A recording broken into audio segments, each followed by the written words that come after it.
Today on LNV Tutorials, I'm going to be showing you how to create beaded chandelier dangle earrings. So let's get started. I have several different these are 6mm stone beads. You could use smaller. I don't recommend going larger because you can see here this is a chandelier end and it's just not going to work well with bigger beads. So here I have a larger chandelier end that has 6 little loops on it. This one has 5. I'm going to be using the one that has 5. And then I also have these little spacer beads to incorporate as well. And I just want to make sure that I'm choosing the correct one that I want. I'm going to grab some ear wires and some head pins. So these are the head pins. Remember, a head pin has a flat bottom, an eye pin has a loop at the bottom. So I need to have enough of these for each loop that I have. So since I'm doing 2 earrings, then obviously I need 10 head pins. Gather all of these.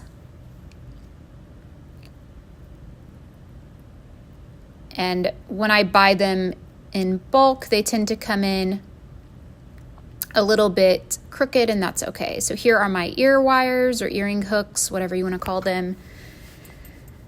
I need 2 of these.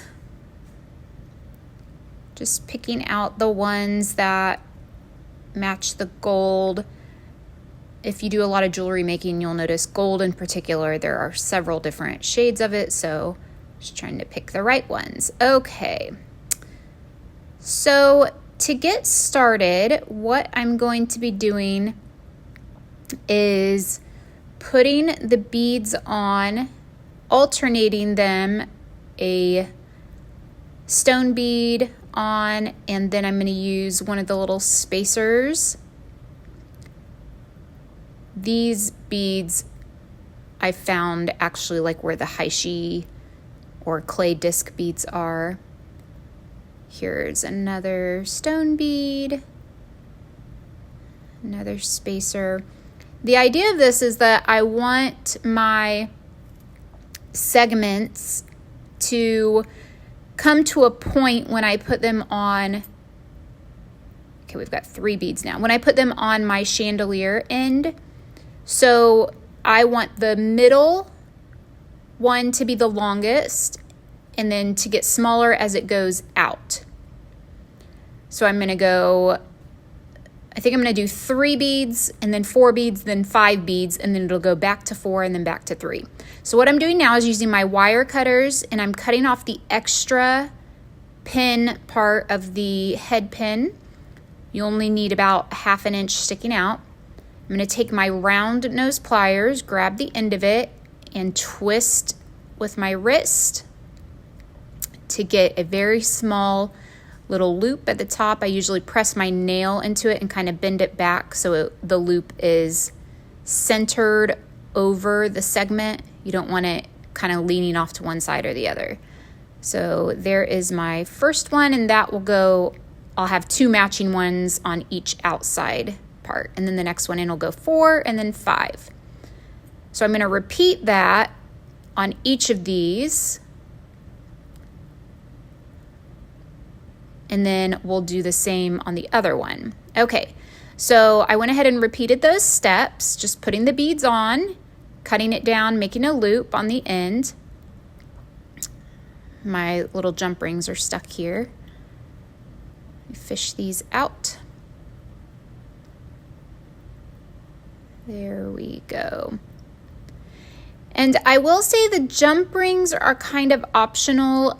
If you can find really small ones, that's ideal. I'm going to open these up with my 2 pliers and hook them on. They make your segments swing a little more, so if you want them to kind of dangle more, I would recommend using the jump rings.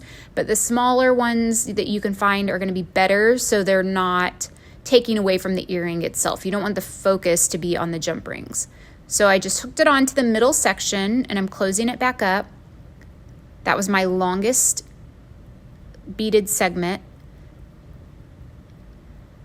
I'm going to open up my jump ring again. Remember, always twist open. Don't pull it apart. That way it maintains that round shape. I'm going to hook on my next one.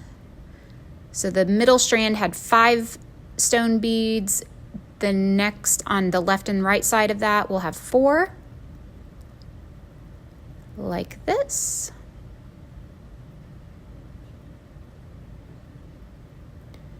There you go. And let's do that. Again, it doesn't matter if you work your way all the way to one side or start at the middle, work your way from left to right, or it's up to you. It doesn't matter.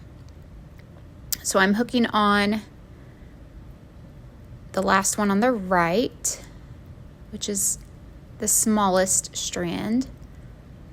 And you could do these with, I would say, as small as 4mm beads. It just depends on the size of the head pin.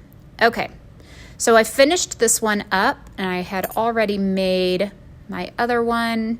There's no point in you watching me do the same steps over and over and over.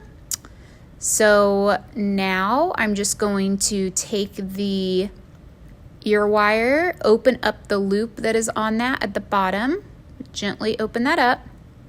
I'm going to hook on the top loop of the chandelier end, close it back completely, like so, and there you go.